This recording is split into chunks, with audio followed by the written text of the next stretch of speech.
केशव प्रसाद मौर्य की मगध भी जीता है, अवध भी जीतेंगे, 2017 वाला 2027 में हम मैंडेट दोहराएंगे। तो ये आप स्ट्राइक रेट से भी समझ सकते हैं। जो स्ट्राइक रेट इस वक्त सामने है नेताओं का, उसमें चर्चा यूपी के मुख्यमंत्री योगी आदित्यनाथ की भी होती है। उसमें यह भी बताया जाता है कि योगी आदित्यनाथ ने अगर ताबड़तोड़ रैलियां की हैं, एक रोड शो किया है, तो उसका असर क्या पड़ा है, उनका स्ट्राइक रेट क्या रहा है। एक तरफ अखिलेश यादव जिन जिन सीटों पर गए कुछ कमाल नहीं कर पाए, यादव वोट बैंक जो है वो एकजुट नहीं हो पाया, यादव वोट बिहार के चुनावों में इस बार बटा है। तो दूसरी तरफ यूपी के मुख्यमंत्री योगी आदित्यनाथ जिन जिन सीटों पर गए हैं, वहां उनका जो जादू है वो किस तरीके से चला है, ये आप समझिए। जिस मकसद से बीजेपी ने फायर ब्रांड और हिंदुत्व की बात करने वाले योगी आदित्यनाथ को बिहार चुनाव में उतारा था, वो काम कर भी गया। जहां जहां सीएम योगी गए वहां वहां एनडीए की जीत हुई है। सीएम योगी का स्ट्राइक रेट 70% से ज्यादा है। बिहार में योगी आदित्यनाथ ने 32 रैली और एक रोड शो किया था।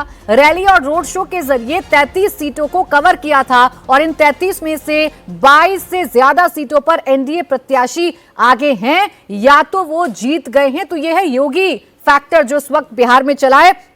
अब ये किस तरीके से चला है अमिताभ जी, अगर हम स्ट्राइक रेट की ही बात कर रहे हैं तो नेताओं की मेहनत की भी बात करनी होगी, इनकी स्ट्राइक रेट की भी बात करनी होगी। यूपी से आकर बिहार में अगर रैलियां कर रहे हैं और स्ट्राइक रेट 70% है तो चिंता विरोधियों की भी बढ़ेगी और योगी फैक्टर की फिर से बात होगी। हाँ, क्योंकि अखिलेश जी ने खुद ही इसको एक तरह से सेमीफाइनल बोल दिया। तो अखिलेश यादव का यहाँ कोई सपोर्ट बेस तो है नहीं। समाजवादी पार्टी ने कई सालों तक कोशिश करी कि बिहार में एक बेस बनाया जाए, बट वो कभी रहा नहीं। दूसरी बात है कि जो भी हार होती है उससे लेसन्स लेने होते हैं, जैसा रजत भाई ने कहा।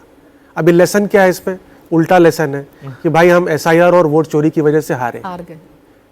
कोई ये नहीं सोचता कि 2020 के कंपैरिजन में 2025 में बिहार में वोटर बढ़े हैं, घटे नहीं हैं।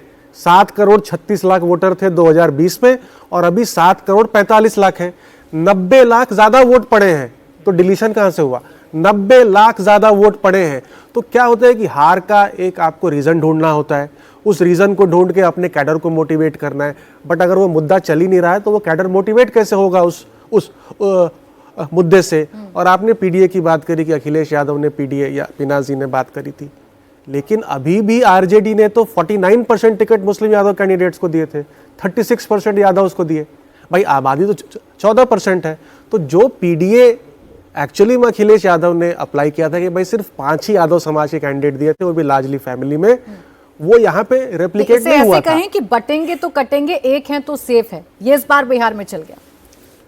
नहीं, मुझे लगता है कि इससे ज्यादा track record of Nitish Kumar, performance over the years, लोग हमेशा कंपेयर करते हैं कि नीतीश कुमार ने 20 साल में क्या किया वीजावी बिहार, जब राबड़ी देव ने छोड़ा उस समय क्या था, और क्रेडिबिलिटी चेहरे की कि अगर बिहार एक नया बिहार बनाना है, बिहार में जॉब्स क्रिएट करने हैं, अनएम्प्लॉयमेंट सबसे बड़ा मुद्दा है, लेकिन अगर जॉब्स क्रिएट करने हैं तो वो शायद नीतीश कुमार या एनडीए की सरकार ही कर सकती है। तेजस्वी यादव इस तरह के भ्रमिक वादे देकर के नहीं कर सकते। और इस वादे के बाद मुझे लगता है कि उनकी क्रेडिबिलिटी युवाओं में और गिर गई, क्योंकि युवा बिहार का पढ़ा लिखा समझदार है। अभी स्ट्राइक रेट बता रहा है ना कि किस नेता की क्या क्रेडिबिलिटी है। आपने बात कर ली योगी आदित्यनाथ की। अब जो नेता यूपी से आकर बिहार में कह रहे हैं कि बिहार का ये जो चुनाव है यूपी का सेमीफाइनल है, उनकी खुद की क्रेडिबिलिटी कितनी है या वो कितना कामगर साबित हुए, ये भी आगे आपको स्ट्राइक रेट के जरिए बता देते हैं। महागठबंधन की अगर बात करें तो बिहार में योगी आदित्यनाथ के मुकाबले महागठबंधन ने अखिलेश यादव को मैदान में उतारा था, लेकिन उसका फायदा नहीं हुआ। बिहार में अखिलेश यादव 22 विधानसभा सीटों पर 22 रैलियां कर चुके थे, लेकिन महागठबंधन को सिर्फ 4 सीटों पर ही वहां बढ़त नजर आ रही है। स्ट्राइक रेट की बात करें तो अखिलेश यादव का स्ट्राइक रेट 18% से भी कम है। एक तरफ योगी आदित्यनाथ का स्ट्राइक रेट है 70% और अखिलेश का स्ट्राइक रेट है 18%। और बिहार ने जो आज किया कल यूपी करेगा, ऐसा सर कहा जाता है, तो यहां से मैसेजिंग जा रहा है यूपी की तरफ। नहीं, अगर इस बात को मान भी ले, मैं तो हल्के तौर पर कह रहा हूँ, मजाकिया तौर पर कह रहा हूँ, लेकिन केशव प्रसाद मौर्य ने का ट्वीट है, आप जैसा बता रही थी, उन्होंने जो कहा है उसमें एक कोरिलेशन तो है। मिथिला और अवध का रिश्ता तो है। तो अगर कोई मिथिला जीत रहा है तो वो अवध भी जीतेगा। ये तो अखिलेश यादव को समझ में आ जाना चाहिए कि अगर मिथिला कोई जीत रहा है तो ये तो संभव ही नहीं है कि मिथिला जीतकर अवध में वो हार जाए, क्योंकि हम तो मानते हैं कि माता सीता है, तो राम हमारे हैं। खैर ये तो बात छोड़ दीजिए। देखिए, जहाँ तक चुनावी व्यवस्था का सवाल है, हर एक राजनीतिक दल, हर एक राजनीतिक व्यवस्था, पार्टियां अपने अपने हिसाब से अपना वो एक स्ट्रक्चर बनाती हैं। बिहार में और काफ़ी हद तक यूपी में कास्ट एक फैक्टर है, हम इसको इग्नोर नहीं कर सकते। कास्ट एक फैक्टर है, पर मुझे जो लग रहा है, और ख़ास करके मैं पिछले 3-4 चुनावों की बात करूं, चाहे वो लोकसभा का चुनाव है या वो विधानसभाओं का चुनाव है, caste alone is not the factor. Caste है, पर 2 और सी है। कास्ट के ऊपर है क्रेडिबिलिटी, और क्रेडिबिलिटी के ऊपर भी है कंसेंसस, जिसको आप सहमति मूलक कहते हैं ना, कि जातियों में, और उसका एक बहुत प्रत्यक्ष परिणाम है आज अगर हम ये कह रहे हैं कि मुसलमान और यादव जो एक कैप्टिव वोट बैंक बना हुआ था, अगर आज वो टूट रहा है, वो मिथक टूट रहा, अगर महिलाएं बढ़ चढ़कर वोट दे रही हैं, और अगर वो ओवरराइड, क्योंकि महिलाओं का एक मेगा कैटेगरी है, तो वो कास्ट और रिलीजन दोनों को ओवरराइड कर रही हैं।